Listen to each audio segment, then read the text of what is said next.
দীপ্ত সংবাদে আপনাদের সাথে আছি আমি আনোয়ারুল আলম। দেশের শান্তি শৃঙ্খলা ফিরিয়ে আনতে আমেরিকান জনমানুষের নেতা মার্টিন লুথার কিংয়ের মতো তারেক রহমান জানালেন, আই হ্যাভ এ প্ল্যান। রাজধানীর পূর্বাচলের সংবর্ধনা অনুষ্ঠানে তিনি বলেন, এ দেশ সকল ধর্ম বর্ণের মানুষের, এখন সময় এসেছে সকলে মিলে দেশ গড়ার। মঞ্চে তারেক রহমানকে স্বাগত জানান বিএনপির মহাসচিব মির্জা ফখরুল ইসলাম আলমগীর। বক্তব্যে তারেক রহমান বলেন, ৭১-এ দেশের মানুষ যেমন স্বাধীনতা অর্জন করেছিল, ২০২৪ সালে তেমন সর্বস্তরের মানুষ সবাই মিলে এদেশের স্বাধীনতা ও সার্বভৌমত্বকে রক্ষা করেছিল। আজ বাংলাদেশের মানুষ কথা বলার অধিকার ফিরে পেতে চায়, তারা তাদের গণতন্ত্রের অধিকার ফিরে পেতে চায়। তরুণ প্রজন্মই আগামীতে দেশ গড়ে তুলবে বলেও মন্তব্য করেন তিনি।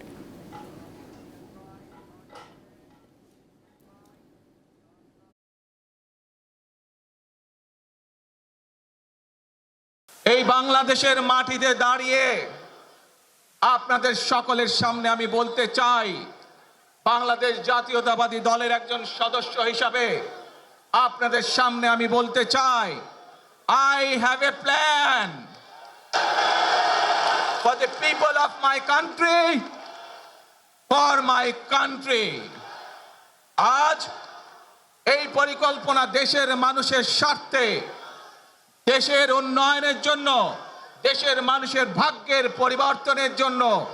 যদি সেই প্ল্যান, সেই কার্যক্রম, সেই পরিকল্পনাকে বাস্তবায়ন করতে হয়, প্রিয় ভাই বোনেরা, এই জনসমুদ্রে যত মানুষ উপস্থিত আছেন, এই সারা বাংলাদেশে গণতন্ত্রের শক্তি যত মানুষ উপস্থিত আছেন, প্রত্যেকটি মানুষের সহযোগিতা আমার লাগবে। এর আগে আজ দেশের মাটিতে পা রাখেন বিএনপির ভারপ্রাপ্ত চেয়ারম্যান তারেক রহমান। তাকে বহনকারী বিমান বেলা 11:40 শাহজালাল আন্তর্জাতিক বিমানবন্দরে অবতরণ করে। বিমানটি বেলা 11:04 সিলেট ওসমানী বিমানবন্দর ছেড়ে আসে। গত রাতে বাংলাদেশ সময় সোয়া 12টায় তারেক রহমানকে বহনকারী বাংলাদেশ বিমানের ফ্লাইটটি লন্ডনের হিথ্রো বিমানবন্দর ছাড়ে। বিএনপির ভারপ্রাপ্ত চেয়ারম্যানকে স্বাগত জানাতে রাজধানীতে লাখো নেতাকর্মী জড়ো হয়েছেন।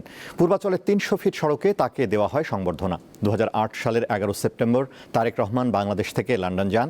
তখন থেকে তিনি সেখানে অবস্থান করছিলেন।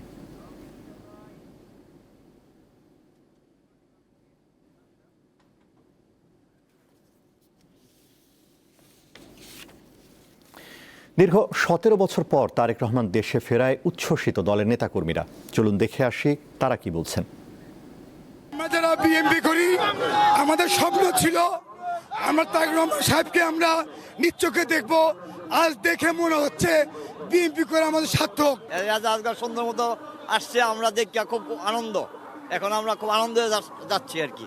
আমরা আল্লাহর কাছে দোয়া করেছি, সেই জন্যে আজকে তারেক রহমান এই বাংলাদেশে পুনরায় উজ্জ্বল সূর্য হয়ে এই বাংলাদেশে ফিরে এসেছে। আমাকে তারিখ দিয়ে দেখিয়ে এত শীত, কনকনা শীতকে আমরা ভুলে গেছি, খাওয়া দাওয়া সব কিছু আমরা ভুলে গেছি। তাকে দেখে আমাদের আনন্দ লাগতেছে। দর্শক, সংবর্ধনা অনুষ্ঠান থেকে এখন এভার কেয়ার হাসপাতালে যাচ্ছেন তারেক রহমান। হাসপাতালের সামনে আছেন আমাদের সহকর্মী নূর আলম, সরাসরি যুক্ত হচ্ছেন তিনি। নূর, তারেক রহমান কতদূর পৌঁছেছেন, আপনি কিছু জানতে পেরেছেন? আর এই মুহূর্তে হাসপাতালের বাইরের পরিস্থিতি আমাদের জানাবেন।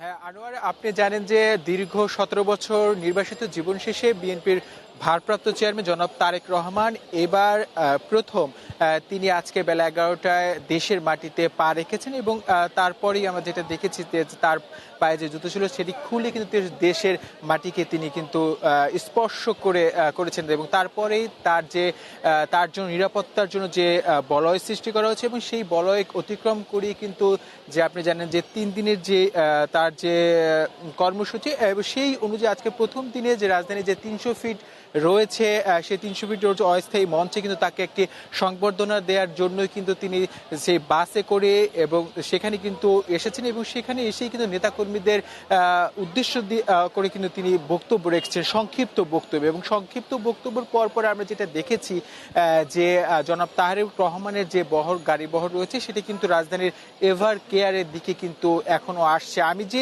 স্থানটি দাঁড়িয়েছি সে পিছনে যদি স্থানটি দেখাতে চাই, আপনি দেখতেই পাচ্ছেন যে এই পথটি ধরেই কিন্তু বিএনপির ভারপ্রাপ্ত চেয়ারম্যান জনাব তারেক রহমান কিন্তু আসবেন এবং সেই দুই পাশেই কিন্তু নেতাকর্মীরা কিন্তু যেই দেখেছেন যে পূর্বাঞ্চলে যে 300 ফিটের যে অস্থায়ী যেই মঞ্চ করা হয়েছে সেই দুই পাশেও কিন্তু আমরা দেখেছি নেতাকর্মীদের যে ঢল তারেক রহমানকে বরণ করার জন্য, অর্থাৎ দীর্ঘ 17 বছর পর তিনি কিন্তু আমরা যে দেখেছি তার মেয়ে অর্থাৎ একমাত্র কন্যা জাইমা রহমান তিনিও কিন্তু তার সাথে ছিলেন এবং তার সহধর্মিণী ডক্টর জুবাইদা রহমান তিনিও কিন্তু তার সাথে ছিলেন। ডক্টর জুবাইদা রহমান বেগম খালেদা জিয়ার অসুস্থতা যখন তিনি নভেম্বরের 23 তারিখে তিনি অসুস্থ হয়ে পড়েন শ্বাসকষ্টজনিত, তখন তিনি আমরা দেখেছি তাকে রাজধানীর এভার কেয়ার হাসপাতালে উন্নত চিকিৎসার জন্য কিন্তু তাকে ভর্তি করা হয় এবং পরবর্তী আমরা দেখেছি 27 তারিখে তাকে নির্বিঘ্ন পরিচর্যা কেন্দ্রে কিন্তু তাকে নেওয়া হয় এবং সেই হাসপাতালে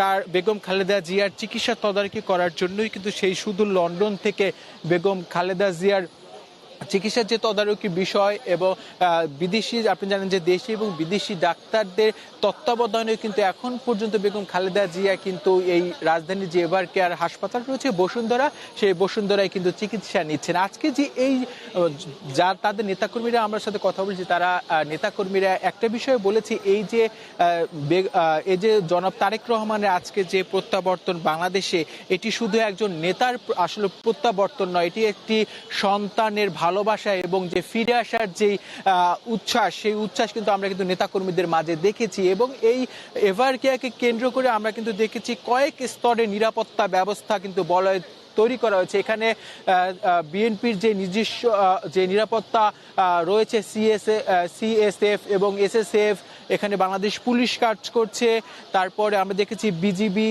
এবং আনসার সদস্যরা রয়েছে এবং সেনা সদস্যরাও কিন্তু আসলে তারেক জিয়ার যেই পথটিতে আসবে, অর্থাৎ আমরা যেই আপনাকে দেখাচ্ছি আমাদের ক্যামেরার মাধ্যমে, আসলে আমরা কিন্তু দীর্ঘ সময় ধরে কিন্তু এই সকাল থেকে এখানে অপেক্ষা করছি এবং নেতাকর্মীরা আমরা আসার পরেও কিন্তু নেতাকর্মীরা দেখেছি এখানে তারা অপেক্ষা করছে যে তাদের নেতা এই পথ দিয়ে আসবেন এবং অনেকে কিন্তু সেই 300 ফিটে স্থানে যায়নি, কারণ এখান থেকে সহজে যেন তারেক রহমানকে তারা একবারের মধ্যে দেখতে পারে। এই জন্য আমরা তাদের দেখেছি তাদের যে আকুতি এবং উচ্ছ্বাস, তো কিন্তু কমতি নেই কিন্তু। এবং এভার কেয়ারে আসলে যেই নিরাপত্তা ব্যবস্থা, আপনি জানেন যে বেগম খালেদা জিয়া নিরাপত্তা ব্যবস্থা দেওয়ার জন্য কিন্তু সরকার থেকে তাকে ভিভিআইপির একটি প্রজ্ঞাপন জারি করে কিন্তু যে স্পেশাল সিকিউরিটি ফোর্স রয়েছে, সেই সিকিউরিটি ফোর্সে তারা কিন্তু বেগম খালেদা জিয়ার সার্বক্ষণিক নিরাপত্তা ব্যবস্থায় নিয়োজিত রয়েছেন এবং আমরা সেই এসএসএফ সদস্য, এখানে বেগম খালেদা এখানে সেনাবাহিনীর সদস্যরাও আমরা কিন্তু দেখছি যে তারা যাতে কোনো রকম কোনো বিশৃঙ্খলা সৃষ্টি না হয়, যেন নির্বিঘ্নে বেগম খালেদা জিয়া যে রাজধানী এভার কেয়ার হাসপাতালে রয়েছে তারেক রহমান যেন ঠিক সেইখানে পৌঁছাতে পারে, সে কিন্তু সব ধরনের প্রস্তুতি কিন্তু একেবারে এখনো এখানে শেষ পর্যায়ে। তবে আমরা এবং যা নেতাকর্মীরা রয়েছে, গণমাধ্যম কর্মীরা রয়েছে, তারা কিন্তু আমরা সবাই কিন্তু অপেক্ষা করছি তবে যেটা আমরা দেখছি এরই মধ্যেই কিন্তু যে বেশ কিছুক্ষণ আগে কিন্তু 300 ফিটের যেই পূর্বাঞ্চলের যেই সংক্ষিপ্ত সমাবেশের যেই মঞ্চ রয়েছে, সেই মঞ্চ থেকে তিনি নেতাকর্মীর উদ্দেশ্যে ভাষণ দিয়েই কিন্তু সংক্ষিপ্ত বক্তব্য রেখে কিন্তু তিনি এভার কেয়ারের উদ্দেশ্যে রওনা দিয়েছেন। হয়তোবা যে বিষয়টা দেখতে যে আমরা তিনি হয়তোবা পথিমধ্যে, যেহেতু আপনি জানেন যে এই নেতা 17 বছর পর তিনি তিনি কিন্তু এই দেশে প্রত্যাবর্তন করেছেন এবং এক্ষেত্রে যেহেতু মানব সৃষ্ট যে একটু যানজট, সেই যানজটটি ঠেলেই কিন্তু তারেক জিয়াকে কিন্তু এই এভার কেয়ার যে তার যে এভার কেয়ারে বিএনপির সাবেক 3 বারের প্রধানমন্ত্রী এবং বিএনপির চেয়ারপারসন বেগম খালেদা জিয়াকে দেখার জন্য এবং তিনি এসেছেন এবং তারা যারা নেতাকর্মী রয়েছে তারা বলেছে এতদিন কিন্তু তারেক জিয়া তিনি বিদেশে থেকেই কিন্তু তার মায়ের চিকিৎসার জন্য কিন্তু ডাক্তারদের সাথে পরামর্শ দিয়ে এবং তার তত্ত্বাবধানে আমরা দেখেছি বিভিন্ন পরামর্শের মধ্য দিয়ে বেগম খালেদা জিয়াকে কিন্তু একবার কথা উঠেছিল তাকে বিদেশে নিয়ে যায় চিকিৎসা সেবা দেয়া যায় কিনা, কিন্তু সব অবসান ঘটিয়ে কিন্তু আমরা দেখেছি যে বেগম খালেদা জিয়া চিকিৎসা দেওয়ার জন্যই চিকিৎসা চলছে রাজধানী এভার কেয়ারে এবং আমরা হয়তোবা কিছুক্ষণের মধ্যেই যে জনাব তারেক রহমানের যে গাড়িবহর রয়েছে সেই গাড়িবহরটি হয়তোবা এভার কেয়ারের দিকে আসবে। এক্ষেত্রে আমরা দেখেছি আইন শৃঙ্খলা যারা রক্ষাকারী বাহিনী রয়েছে তাদের করা নিরাপত্তা এবং তাদের যে কমান্ড সেই অনুযায়ী কিন্তু তারা সতর্ক অবস্থানে রয়েছে। অর্থাৎ এ থেকেই বোঝা যাচ্ছে যে তারেক জিয়ার যে গাড়িবহরটি রয়েছে, আমরা দেখেছি যে বাসে করে অর্থাৎ বুলেট প্রুফ যে বাস রয়েছে সেই বুলেট প্রুফ গাড়ি দেখে কিন্তু আমরা আসলে তিনি কিন্তু এই আসছেন এবং এটাই যে আসলে দেখতে চাচ্ছেন যে আসলে যদি আমরা দেখে যাচ্ছি এখানে পুলিশ সদস্য, সিএসএফ এবং যারা রয়েছে সবাই কিন্তু সতর্ক অবস্থান রয়েছে। হয়তোবা কিছুক্ষণ সময়ের মধ্যেই হয়তো এই এভার কেয়ারের পথে কিন্তু আসবেন তারেক রহমান। এক্ষেত্রে নেতাকর্মীদের দুই পাশে উচ্ছ্বাস এবং তাদের মধ্যে আমরা 300 ফিটে যে চিত্র দেখেছি সেই চিত্র কিন্তু একেবারে এই বসুন্ধরা যে রাজধানী এভার কেয়ারকে কেন্দ্র করে সেখানে কিন্তু আছে। এখন দেখতেই পাচ্ছেন যে পুলিশের যে নিরাপত্তার যে বলয় থেকে শুরু করে সবাই কিন্তু আপনি যদি একটু দেখাতে চাচ্ছেন যে দেখতেই পাচ্ছেন যে এখানে সিএসএফ সদস্যরা থেকে শুরু করে সবাই কিন্তু আসছে, অর্থাৎ হয়তোবা কিছুক্ষণের মধ্যেই এই রাজধানী এভার কেয়ারে মা এবং ছেলের যেই সৈন্য ইট হবে সেই গাড়ির বলয় কিন্তু আসলে চলে থাকবেন। আনোয়ার, নূর, আপনাকে ধন্যবাদ। দর্শক, রাজধানীর এভারকেয়ার হাসপাতাল থেকে জানাচ্ছিলেন সহকর্মী নূর। নূর, আপনি থাকুন সেখানে, পরবর্তীতে নিশ্চয়ই আবারও ফিরে যাব। দর্শক, আমরা স্টুডিওতে রয়েছি। স্টুডিওতে আমাদের সাথে দুজন সহকর্মী যুক্ত হয়েছেন। আমাদের সাথে যুক্ত হয়েছেন সহকর্মী শিমুল বাশার এবং যুক্ত হয়েছেন জহিরুল মোহসান। আমরা আসব প্রথমে মোহসান, আপনার কাছে আসব যে আজকে সকাল থেকে আপনি ছিলেন আসলে তারেক রহমান দেশে ফেরার যে বিষয়টা ছিল, আপনি ছিলেন বিমানবন্দরের কাছে বা পথেও আপনি ছিলেন, তো নেতাকর্মীদের প্রস্তুতি কেমন দেখেছেন? আসলে প্রস্তুতি ছিল ব্যাপক, কারণ 17 বছর পর বিএনপির ভারপ্রাপ্ত চেয়ারপারসন তারেক রহমান দেশে ফিরছে এবং দলের হাল ধরবে, এই যে প্রতীক্ষার অবসান ঘটা, তো তাদের আসলে প্রস্তুতি ছিল বেশ কয়েক মাস ধরে। এবং এই প্রস্তুতি ঘোষণা যখন তারেক রহমান দেশে আসবেন যে ঘোষণা আসলো, এরপর থেকে কিন্তু আমরা যতটুকু জানতে পেরেছি বিএনপির নেতাকর্মীরা এই কীভাবে সংগঠিত হয়, তাকে কীভাবে সংবর্ধনা জানানো যায় সেটার প্রস্তুতি তারা নিচ্ছিলেন। এবং আমরা ভোর থেকে সেখানে ছিলাম, সেখানে দেখেছি যে রাত থেকে অনেকে অবস্থান করছিলেন এবং ভোর থেকে বিভিন্ন অঞ্চল, বিভিন্ন জেলা এবং দেশের বিভিন্ন জায়গা থেকে আসলে কিন্তু বাসে করে, কেউ আবার বিভিন্ন ব্যক্তিগত যানবাহনে করে কিন্তু সেই ঘটনাস্থল, যেটা এয়ারপোর্ট থেকে শুরু করে একদম 300 ফিট পর্যন্ত পুরো রাস্তার পাশে কিন্তু নেতাকর্মীরা ছিলেন। এবং সবচেয়ে বেশি ভালো লাগার বিষয় ছিল আজকে কিন্তু খুব শৃঙ্খলভাবে নেতাকর্মীরা ছিলেন এবং তাদেরকে আমরা দেখেছি যে এয়ারপোর্ট থেকে খিলক্ষেত হয়ে পূর্বাচলে যে সড়ক রয়েছে সেই সড়কের পাশে কিন্তু তারা আসলে অবস্থান করছিলেন এবং সেই একটা দুইটা তিনটা চারটা করে প্রায় অনেকগুলো সারিবদ্ধভাবে তারা দাঁড়িয়েছিলেন এবং সেই প্রস্তুতি তাদের অনেক ব্যাপকভাবেই ছিল, সেটা বোঝা গেছে। এবং অনেকে ব্যানার ফেস্টুন নিয়ে এসেছেন এবং ব্যানার ফেস্টুনে তারেক রহমানকে স্বাগত জানিয়ে তারা বিভিন্ন কথা লিখে রেখেছিলেন এবং একটু পরপরই আসলে আমরা স্লোগান শুনতে পেয়েছিলাম। এবং আরেকটা মজার বিষয় ছিল যে বিএনপির আইনশৃঙ্খলা রক্ষাকারী বাহিনীর পক্ষ থেকে তো নিরাপত্তা ব্যবস্থা অবশ্যই অনেক কড়াকড়ি নিরাপত্তা ব্যবস্থা ছিল, কিন্তু বিএনপি নিজেও কিন্তু আসলে তারা তাদের দলীয়ভাবে নিরাপত্তা বলয় রেখেছিল এবং সেখানে আমরা দেখেছি এয়ারপোর্ট থেকে শুরু করে একদম পূর্বাচল পর্যন্ত পুরো রাস্তাতেই তাদের নিজস্ব নিরাপত্তা ব্যবস্থাও আমরা দেখতে পেয়েছি। আসলে আরেকটু যদি বলি যে আপনি তো নিশ্চয়ই কথা বলেছেন যারা সেখানে ছিলেন সমর্থকরা, তাদের উচ্ছ্বাস কেমন দেখেছেন?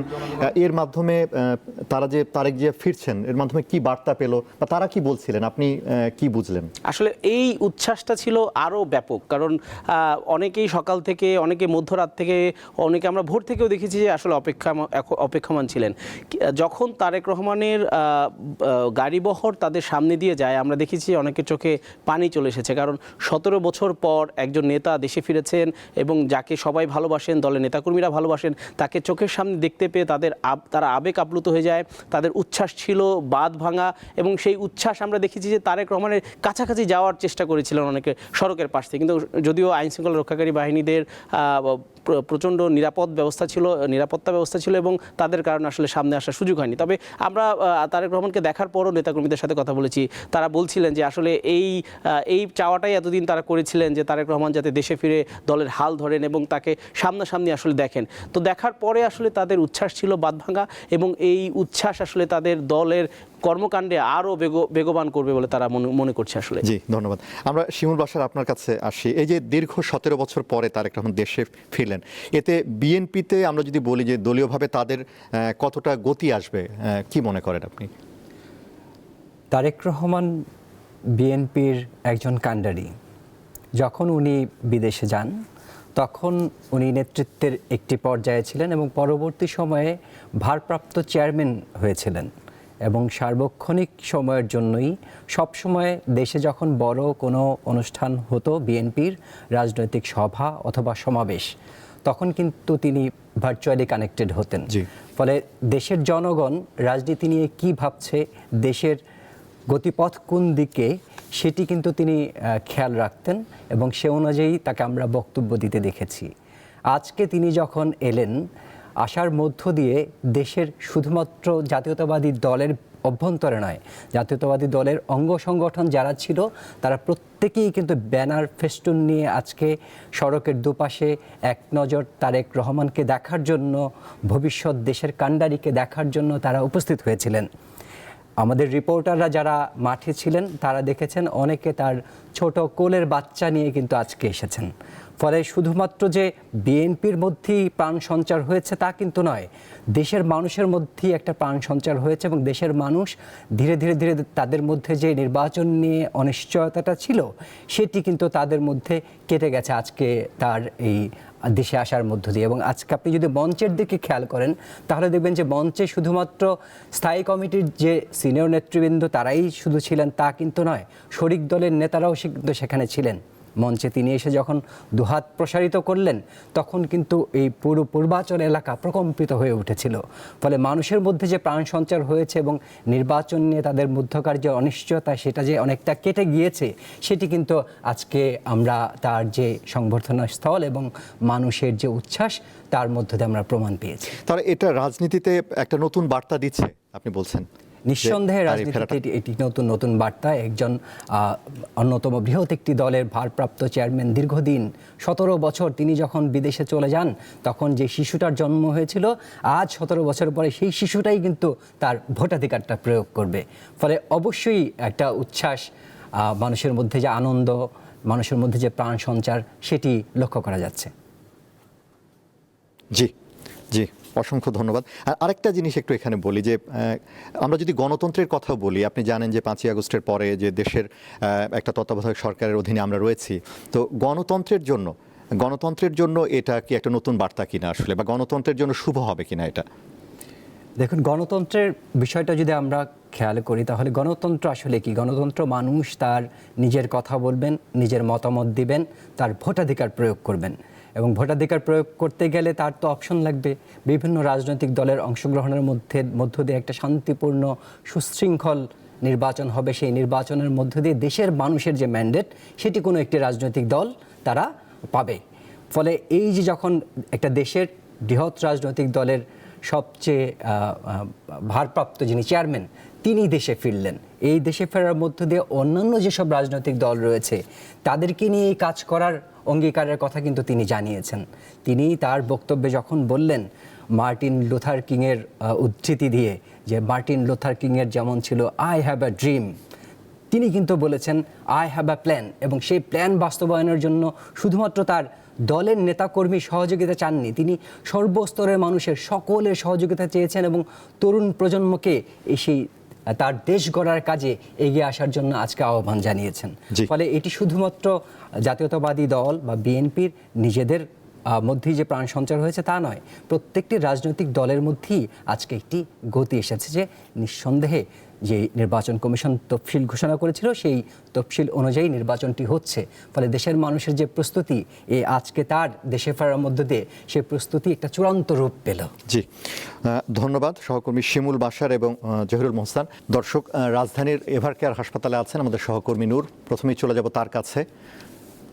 নূর, আপনি এভারকেয়ারে আছেন, তারেক রহমানের গাড়ি বহর কি পৌঁছেছে এভারকেয়ার হাসপাতালে? আপনার কাছে কি সংবাদ আছে আমাদের একটু জানাবেন।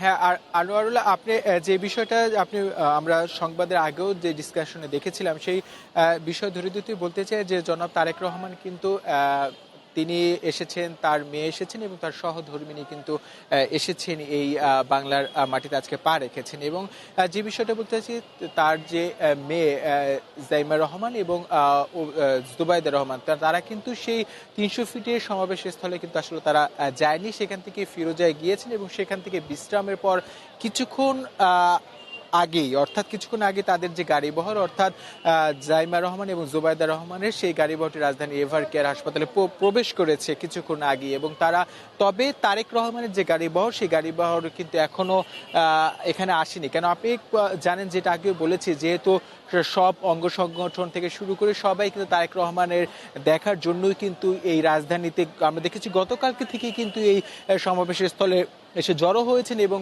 আমরা দেখেছি যখন তিনি এয়ারপোর্ট থেকে বের হন তখন কিন্তু দুই পাশে যেই জনসমুদ্র সেটা কিন্তু আসলে নিয়ন্ত্রণ করার জন্য রীতিমতো হিমশিম খেতে হয়েছিল যে আইন শৃঙ্খলা রক্ষাকারী বাহিনী, যেহেতু তাদেরও কিন্তু প্রস্তুতির কোনো কমতি ছিল না।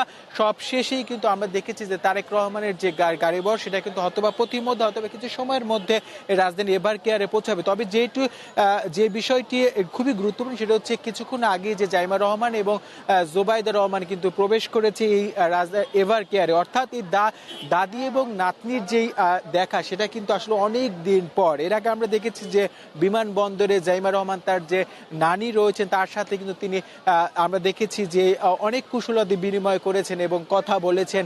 আমরা দেখেছি সেখানে একটা আবেগঘন পরিবেশ সৃষ্টি হয়েছে। কিন্তু জাইমা রহমান যখন এই হাসপাতালে আসলেন কিন্তু আসলে তখন কিন্তু খালেদা জিয়া চিকিৎসাধীন অবস্থা, অর্থাৎ দাদিকে কিন্তু আসলে দূর থেকে দেখার যে বা তার কাছে যে দেখতে পারবে না, এই যে একটা আবেগঘন পরিবেশ এখানে কিন্তু সৃষ্টি হয়েছে। অলরেডি কিন্তু আমরা দেখেছি তারা এখানে জাইমা রহমান এবং জুবাইদা রহমান কিন্তু তারা এই প্রবেশ করেছে, তাদের যে গাড়িবহর সেই গাড়িবহরে প্রবেশ করেছে এবং তারপরই আমি যদি একটু দেখাতে চাচ্ছিলাম যে এই পথটি ধরেই কিন্তু আসলে আমরা খুব দূরে দেখছি, হয়তো বা ক্যামেরায় দেখা যাচ্ছে কিনা বলতে পারছি না, তবে আমাদের চোখ যতদূর যাচ্ছে যে গাড়ি বহরের যে সাজসজ্জা সেটা কিন্তু এখান থেকে আসলে লাইটের যে আলো সেটা কিন্তু দেখা যাচ্ছে। হয়তোবা এখন যেহেতু আইন শৃঙ্খলা রক্ষাকারী বাহিনীর যে আমরা দেখেছি যে কোনো ভিভিআইপি বা ভিআইপি আসার পর আগ মুহূর্তে যেই রকমের প্রস্তুতি থাকে সেই প্রস্তুতি একেবারে সম্পূর্ণ, অর্থাৎ আমরা দেখেছি সেই গাড়ি বহর এখান থেকে দেখা যাচ্ছে। হয়তোবা কিছু সময়ের মধ্যেই কিন্তু এই রাজধানী এভার কেয়ারের দিকে তারা আসবেন এবং এই গেটটি দিয়ে আমরা সরাসরি দেখাতে পারবো, এই গেটটি দিয়ে কিন্তু আসলে প্রবেশ করবেন। কিছুক্ষণ আগে দেখেছি আমরা যে জনাব তারেক রহমান বিএনপির ভারপ্রাপ্ত চেয়ারম্যান তার সহধর্মিনী ডাক্তার জুবাইদা রহমান যার তত্ত্বাবধানে সেই বেগম খালেদা জিয়া যখন অসুস্থ হন, অর্থাৎ আপনি জানেন যে বেশ কয়েকটি জটিল রোগী কিন্তু তিনি এখনো আক্রান্ত এবং সেই চিকিৎসা নিচ্ছে সেই বিষয়।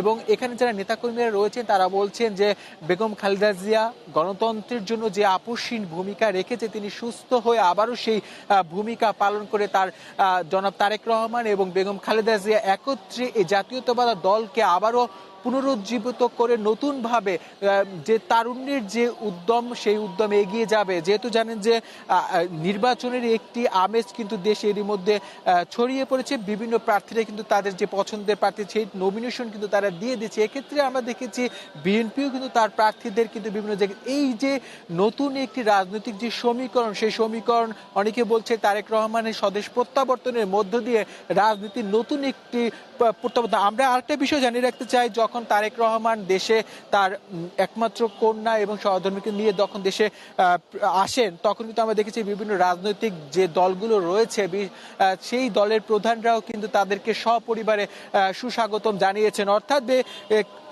এই মুহূর্তে দেশের রাজনীতি এবং বিএনপির যেই চলমান যে কার্যক্রম সে চালিয়ে নিতে তারেক রহমানের যে গুরুত্বপূর্ণ ভূমিকা রাখবেন বলে নেতাকর্মীরা মনে করছেন, সেটা কিন্তু আসলে এই বিভিন্ন রকম নেতাকর্মীর উচ্ছ্বাস এবং উদ্দীপনার মধ্য দিয়ে আমরা দেখতে পাচ্ছি। হয়তোবা আনোয়ার কিছুক্ষণ অপেক্ষা করলেই হয়তোবা আমরা দীপ্ত টিভি যারা দর্শক রয়েছেন, আমরা জানি যে আজকে সকাল থেকে কিন্তু আমাদের যারা দর্শকরা রয়েছে তারা কিন্তু দীপ্ত টিভির পর্দায় চেয়ে আছেন আসলে এই তারেক রহমানকে দেখার জন্য, এবং আমরা সরাসরি এই দীপ্ত টিভির পর্দায় আসলে দেখাতে পারবো, যেহেতু আমরা দেখছি যে তার যে গাড়িবহর সেই গাড়িবহর ধীরে ধীরে এগিয়ে কিন্তু এই এদিকে আসছে। এবং যেহেতু আর কিছুক্ষণ পরে সন্ধ্যা হয়ে যাবে সেক্ষেত্রে সন্ধ্যার আগে হয়তোবা তিনি এইখানে প্রবেশ করবেন। এবং নেতাকর্মীর সাথে আমরা কথা বলেছি, তারা বলছেন যে আসলে অনেকে কিন্তু যে বিষয়টা জানিয়ে রাখতে চায়, অনেকে কিন্তু সেই 300 ফিটের স্থানে কিন্তু যে সমাবেশ স্থল ছিল সেই সমাবেশ স্থলে কিন্তু যায়নি, কারণ তাদের নেতাদের ওইখানে তারা বলছে এত পরিমাণ লোক ছিল তাদের নেতাকে কিন্তু পর্যন্ত তারা দেখার মতো যে সুযোগ, সেই সুযোগ হয়ে উঠতে নাও পারে। সেজন্য আমরা দেখেছি যে সকাল থেকে অর্থাৎ ভোর থেকে নেতাকর্মীরা বিভিন্ন দেশের বিভিন্ন প্রান্ত থেকে আমরা দেখেছি এখানে ছোট ছোট বাচ্চারাও এসেছে এবং এখানে আমরা দেখেছি বয়স্ক লোকও কিন্তু এসেছে যে আসলে তারেক রহমানকে তারা দেখার জন্য। এরপর তারেক রহমান এই পথ ধরে এবারকের রাজধানী এবারকের আসবে। আপনি জানেন যে বেগম খালেদা জিয়া কিন্তু বেশ কয়েকটি রোগে চিকিৎসা নিচ্ছেন এই রাজধানী এভার কেয়ারে এবং গত মাসে অর্থাৎ 23 নভেম্বর তিনি যে রাজধানী এভার কেয়ারে যখন তিনি দেখলেন যে শ্বাসকষ্টজনিত রোগে আক্রান্ত অনুভব করছেন তখন তাকে ডাক্তার তার যে নিয়মিত যে তত্ত্বাবধায়কারী যে ডাক্তার রয়েছে তাদের পরামর্শই কিন্তু আমরা দেখেছি তাকে এই রাজধানী এভার কেয়ারে হাসপাতালে উন্নত চিকিৎসার জন্য কিন্তু আনা হয় এবং তারপরে দেখি যখন তার স্বাস্থ্যের একটু অবনতি ঘটে তখন থেকে আমরা দেখেছি নিবিড় পরিচর্যা কেন্দ্র থেকে সিসিইউতে আমরা দেখেছি করোনারি কেয়ার ইউনিটে তাকে রাখা হয় এবং সেখানে পর থেকে আমরা দেখেছি বেগম খালেদা জিয়ার চিকিৎসা সেবা কিন্তু এখনো চলছে এবং যেই বিষয়টি আপনি দেখতে পাচ্ছেন যে আসলে ঠিক যেই চিত্র 300 ফিটে আমরা গণমাধ্যমে টেলিভিশনের স্ক্রিনে দেখাচ্ছি সেই ঠিক একই চিত্র কিন্তু ধারণ করছে সেই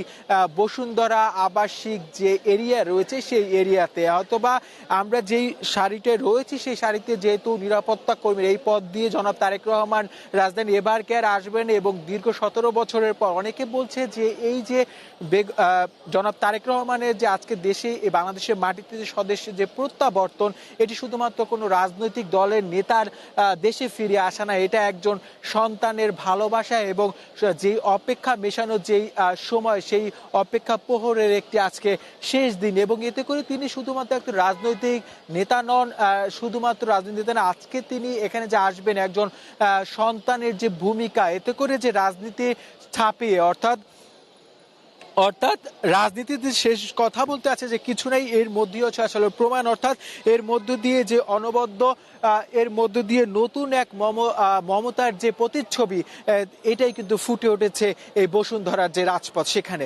আনোয়ার, আপনাকে ধন্যবাদ। রাজধানীর এভার কেয়ার থেকে জানাচ্ছিলেন সহকর্মী নূর। আমরা স্টুডিওতে আবার ফিরে আসছি, আমাদের সাথে রয়েছেন জহিরুল মোহসান, তার কাছে একটু আসতে চাই খুবই সংক্ষেপে, আমাদের সময় কম। এই যে তারেক জিয়ার ফিরে আসা, মায়ের সাথে তার দেখা হবে এভার কেয়ার হাসপাতালে, দীর্ঘদিন তিনি অসুস্থ ছিলেন, আপনিও কাভার করেছেন, আসলে কিভাবে দেখছেন এটাকে? মানে মা অসুস্থ হওয়ার পর সন্তান যখন আসতে পারে না, এইটা আসলে সন্তান, এই অনুভূতিটা সন্তানেরই, আসলে যারা সন্তান তারাই বুঝতে পারবেন। তো মাকে দেখার যেই প্রতীক্ষা, সেই প্রতীক্ষার পালা শেষ হচ্ছে এবং দেশের রাজনৈতিক প্রেক্ষাপটে এখন বর্তমানে বিএনপির ভারপ্রাপ্ত চেয়ারপারসন তারেক রহমানের আশা এবং দলের হাল ধরা, এটা অনেক বড় একটা গুরুত্বপূর্ণ বিষয় এবং পুরো বিএনপির যারা ছাত্র নেতাকর্মী রয়েছেন বা যারা সমর্থক রয়েছেন বা দেশের জনগণও যদি বলি, তারা কিন্তু আসলে এই তার প্রত্যাবর্তনের দিকে চেয়েছিল। তো সেটা আজকে ঘটলো এবং এরপরে আসলে দেশের রাজনৈতিক প্রেক্ষাপট অনেকটাই ভিন্ন রকম হবে বা অনেকটা চেঞ্জ হবে বা অনেক রকম হতে পারে এবং বিএনপির চেয়ারপারসন বেগম খালেদা জিয়ার সুস্থতা এবং তার সন্তান অর্থাৎ বিএনপির ভারপ্রাপ্ত চেয়ারপারসন তারেক রহমানের আগমন এবং তাদের যেই মা ছেলে যে একটা মিলন, তারা যে দেখতে পাচ্ছে মাকে, এটা আসলে অন্যরকম একটা অনুভূতি সবার জন্য। মোহসান, ধন্যবাদ। আমরা একটু শিমুল বাসার আপনার কাছে আসতে চাই, আমাদের সময় আসলে কম। দুইটা জিনিস, একটা হচ্ছে যে নিরাপদ বাংলাদেশের কথা বলেছেন তারেক জিয়া, আসলে নিরাপদ বাংলাদেশ এবং তার কাছে দেশের মানুষের প্রত্যাশা, কি বলবেন? তিনি তার যে বক্তৃতা, সেই বক্তৃতার শুরুতেই তিনি বলেছেন তিনি দেশের মাটিতে যে নেমেছেন এই জন্য তিনি মহান রব্বুল আলমিনের প্রতি কৃতজ্ঞতা প্রকাশ করেছেন এবং তার সমগ্র বক্তব্য জুড়ে তিনি 3 বার শান্তি কথাটা উচ্চারণ করেছেন। তিনি শান্তি চান এবং এই শান্তি আসলে কার জন্য? তার নিজের জন্য না, এই দেশের মানুষ এবং এই দেশের যে বর্তমান পরিস্থিতি, সেই পরিস্থিতি থেকে উত্তরণের জন্য দেশে শান্তি সবচেয়ে বেশি দরকার এবং নিরাপত্তা বেশি দরকার। তিনি বলেছেন শুধুমাত্র এই দেশটা কোনো সুনির্দিষ্ট ধর্মের মানুষের জন্য নয়, এই দেশটা সমতলের মানুষের জন্য নয়, পাহাড়ি মানুষদের জন্য, সকলের নিরাপত্তার কথা উনি ভেবেছেন তার বক্তৃতায়, সেটি আমরা প্রকাশ পেতে দেখেছি এবং তিনি বলেছেন যে তার বক্তব্য জুড়েই তার যে মূল যে সুরটা ছিল সেটিকে আমাদের মনে হয়েছে খুব কালেকটিভ সুর এবং তিনি সকলের সহযোগিতা চেয়ে সার্বভৌমত্ব রক্ষার জন্য যারা স্বাধীনতা এনেছেন তাদের প্রতি যেমন তিনি শ্রদ্ধা দেখিয়েছেন এবং এই স্বাধীনতা এবং সার্বভৌমত্ব রক্ষা করার জন্য যে তরুণরা প্রাণ বিসর্জন দিয়েছেন তাদের প্রতিও তিনি শ্রদ্ধা দেখিয়েছেন এবং সকল রাজনৈতিক দলের সহযোগিতা তিনি জি, প্রত্যাশা অসংখ্য অসংখ্য ধন্যবাদ শিমুল বাশার এবং জহিরুল মোহসান। দর্শক, এই ছিল এখনকার মতো। আমাদের পরবর্তী সংবাদ সন্ধ্যা 6:40 দেখার আমন্ত্রণ। এছাড়া আরও তথ্য বিনোদনের খবর পেতে যুক্ত থাকুন দীপ্তর ডিজিটাল প্ল্যাটফর্মগুলোতে। ধন্যবাদ।